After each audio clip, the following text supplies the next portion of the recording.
আজকে একটা মজাদার রেসিপি নিয়ে আপনাদের কাছে চলে এসেছি, কলি উইংস। আপনারা তো সবসময় চিকেন উইংস খেয়েছেন, একবার কলি উইংস ট্রাই করে দেখেন, এত মজা। বিশেষ করে বাচ্চাদের জন্য, বাচ্চাদের টিফিনেও দিয়ে দিতে পারবেন, আবার তারা সবজি না খেলে তাদেরকে খাওয়াতে পারবেন। অ্যান্ড যারা ভিগান অবশ্যই তাদের জন্য। তো কলি উইংস বানানোর জন্য আমার যা যা লাগছে আমি সেগুলো আপনাদের সাথে শেয়ার করব। তো এখানে আমি একটা বোল নিয়ে নিয়েছি, আর আগে থেকেই আমি কলিফ্লাওয়ারটা কেটে নিয়েছি। তো বোলের ভিতরে আমি 2 স্পুন কর্নফ্লাওয়ার এবং হাফ কাপ ময়দা দিয়ে দিয়েছি। তারপর ওগুলো মিক্স করে নিয়েছি। তারপর এখানে কলিফ্লাওয়ারগুলো আপনার 15 মিনিটের জন্য রেখে দেব ভিজিয়ে, যাতে ভালোভাবে কোট হয়। সো কোট হয়ে যাওয়ার পরে আমি আর একটা বোল নিয়ে নিচ্ছি, সেখানে আমি আপনাদের পরিমাণ মতো দিয়ে নেবেন। আমার যতটুকু লাগছে আমি ওইটুকুই ইউজ করছি। আমি এখানে সেম থিংস করেছি, জাস্ট বাড়তি যেটা করেছি সেটা হচ্ছে আমি ওয়ান মোর হাফ কাপ ময়দা নিয়ে নিয়েছি। আপনারা চাইলে রাইস ফ্লাওয়ারটাও ইউজ করতে পারেন। তো আমি কলিফ্লাওয়ারগুলো এখন কোট করে নিচ্ছি ময়দার ভিতরে।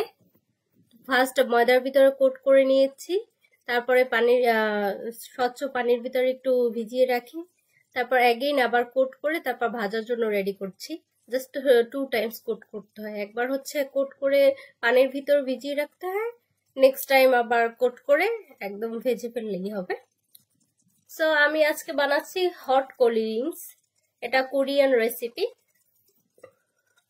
খেতে এত মজাদার, আপনার চিকেন উইংসকে ফেল করবে আর কি, এত মজা লাগে খেতে। তো আমি ঝাল একটু বেশি পছন্দ করি, তাই আমি হট কোল্ড উইংসটাই বেশিরভাগ বানাই। এবং আমার বাচ্চা তো খুবই পছন্দ করে। আমার বাচ্চাকে মাঝে মধ্যে বানিয়ে খাওয়াই। আশা করি আপনাদেরও খুব ভালো লাগবে। তো এখানে আমি কোল্ড উইংসের সসটা বানিয়ে নিচ্ছি। আমি একটা প্যানের ভিতরে 2 স্পুন তিলের তেল দিয়ে নিচ্ছি, আর সাথে টমেটো এবং চিলি পেস্টটা দিচ্ছি 2 টেবিল স্পুন।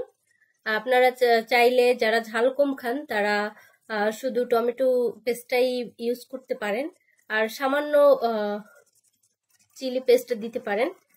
আর সাথে আমি দিয়ে দিচ্ছি একটু সুইট চিলি সস, একটু চিলি সস অলসো, এবং দিয়ে দিচ্ছি লাইট সয়া সস। দেখা যাচ্ছে যে এটা আপনি পরিমাণ মতো দিবেন, কারণ দেখা যায় সয়া সসটাতে একটু নোনতা নোনতা ভাব থাকে। সো পরিমাণ একটু বেশি হয়ে গেলে সল্টি টাইপ হবে। সো একটু পরিমাণ করে দিলেই হবে। তো আমি এক্সট্রা আরেকটু অয়েল দিয়ে নিয়েছি, অলিভ অয়েলটা ইউজ করেছি। আপনারা চাইলে সাধারণ অয়েল দিয়েও করতে পারেন, কোনো অসুবিধা নেই আপনাদের কাছে না থাকলে।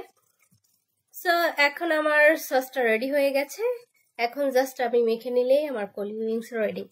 আশা করি আপনাদের ভিডিওটি ভালো লাগবে।